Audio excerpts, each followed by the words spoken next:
He's back. Donald Trump joins us on the line. Donald, good morning to you. Glad you're back with us and glad we're friends again. Well, we are friends, Steve. We've always been friends, and it's great to be back with you. Thank you very much. It's good to have you on this rainy day in New York City. You're gassing up the 757 today. Where are you going?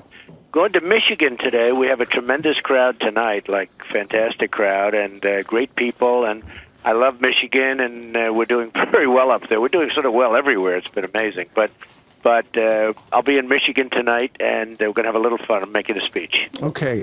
You're doing very well in Iowa post-debate. Triple P, which is a left-leaning poll, just come out with new poll results. You're on top once again at 19%. Scott Walker, who had 23% not long ago, has dropped 11.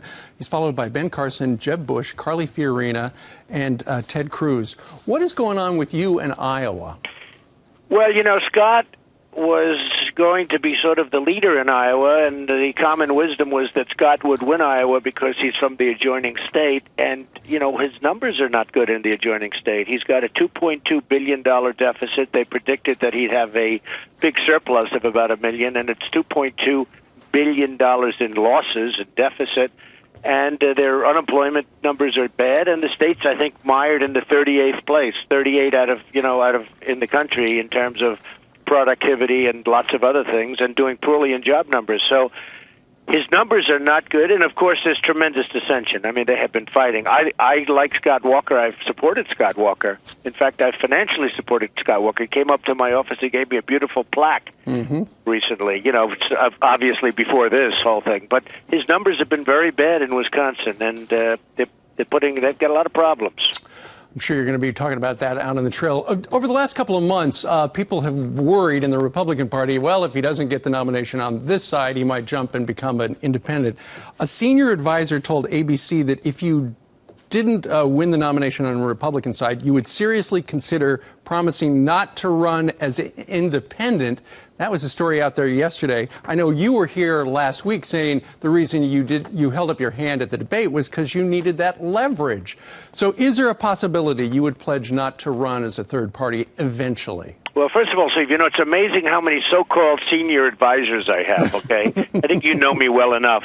And everybody's a senior advisor and a long-time advisor. Roger Stone's a nice guy, but I let him go because I really wasn't using them.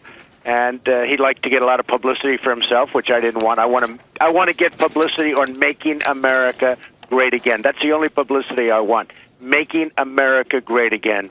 So we're going to keep the door open. We're going to see what happens. That was a totally false report put out by ABC. They got it from somebody, I guess, maybe. But it was a totally false report, and a lot of people were calling and asking. I'm going to keep the door open. We're going to see. I want to run as a Republican. I'm leading in every poll. Big one poll came out yesterday. I'm at 32%, and nationally, and that's what I want to do. I want to run as a Republican, but I do want to keep that door open in case I don't get treated fairly. All right. Meanwhile, on the other side, Hillary Clinton is leading the Democratic PAC. At the debate, you were asked about, Hillary and how you had given her campaign and the foundation some money, and you said she wound up coming to your wedding because of that. She responded yesterday at a high school in Exeter, New Hampshire. Here's what she said. Listen to this, Donald.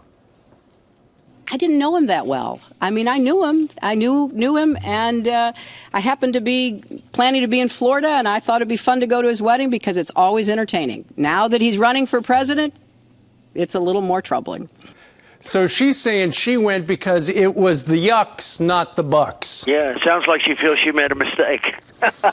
It's sort of an interesting thing. Now, look, I give to everybody. When I was a businessman, as of about 2 months ago, I became maybe a different kind of a person. But, my life is much different now. I'm running for office. I've never done that before.